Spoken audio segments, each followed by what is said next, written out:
Mother Teresa has been very highly honored, Nobel Prize, Templeton Prize as well, for progress in religion, and very much admired, and in many respects deserved to be for the sacrificial life she has led. She started out as a young nun and went right out there and slept on rat-infested floors in the little hovels with these people and really devoted herself to them. Misguided zeal, unfortunately, because she doesn't know the gospel, didn't know the gospel, never gave the gospel to anyone.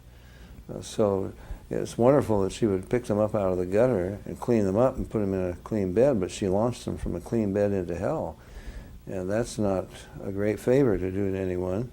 She said that whatever God is in your mind, you must accept. She said, if you're a Buddhist, I'll help you become a better Buddhist. If you're a Muslim, I'll help you become a better Muslim. If you're Hindu, I'll help you become a better Hindu. She said, she was interviewed by Time magazine, for example, and they said, well, what have you accomplished there in India? Well, she said, I've made people aware of the poor. She said that every poor person, in fact, she said every AIDS victim is Jesus in a pitiful disguise. And they said, well, what else have you done? Well, how do you feel about the religions of India? She said, oh, I love all religions. Some other problems with Mother Teresa. She really had millions of dollars in the bank, which she did not spend on proper medication and proper medical attention to these people that she picked up who were dying. Not because she was hard-hearted, but because of her Catholic beliefs. She believed that suffering gets you into heaven, and suffering, you participate in the sufferings of Christ, and in fact, you relieve Christ of some of his sufferings by suffering. So, for example, in San Francisco, they gave Mother Teresa a very nice convent, very well,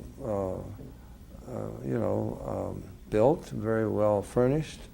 And the first thing they did was rip up all the carpets, throw out all the furniture out of the window, and turn this thing into something that would look like it was in India. Turn off the heat. At least one of the nuns got pneumonia because of that, because she believes in suffering, and it helps people get to heaven. The nuns would also, and I'm not making this up, I get it from ex-nuns who were working with her, they would put a damp cloth, ostensibly to cool the feverish brow of a dying person, and mutter under their breath a baptismal formula to baptize them into the Catholic Church, because baptism is the key. It's the entrance into the kingdom of God. Of course, they're going to still have to go through purgatory, but she was getting them to suffer a lot on this earth, which would cut down their suffering in purgatory. On the other hand, Mother Teresa, when she was sick, she was in the finest hospitals. She took money from some very unscrupulous characters. I have a picture of Mother Teresa posing with Baby Doc. You remember Baby Doc, the dictator of Haiti, and his wife? And when she was there visiting them, she praised them for their care for the poor. Well, they had to flee from Haiti with their millions. Otherwise, the people were rising up against them. They were evil. She took over $1 million, accepted over $1 million from Charles Keating. He was the man who went to prison for the savings and loan scandal down there in Glendale, California. She would stay with Keating when she was in California. Charles Keating had the same judge that O.J. Simpson had. And Mother Teresa wrote to him, and all these letters are on file.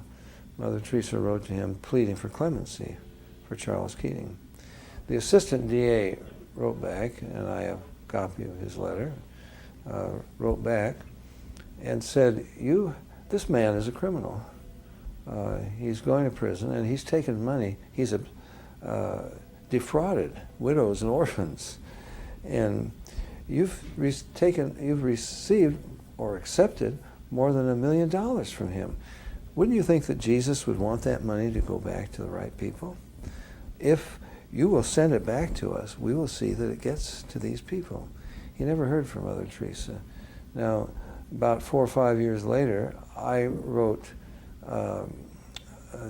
about this in one of my books, and before I would publish it, I contacted him again, the assistant DA, and I said, have you yet heard from Mother Teresa? And I have in my files, the letter that he wrote back saying, no, he had not heard from Mother Teresa. She never returned the money.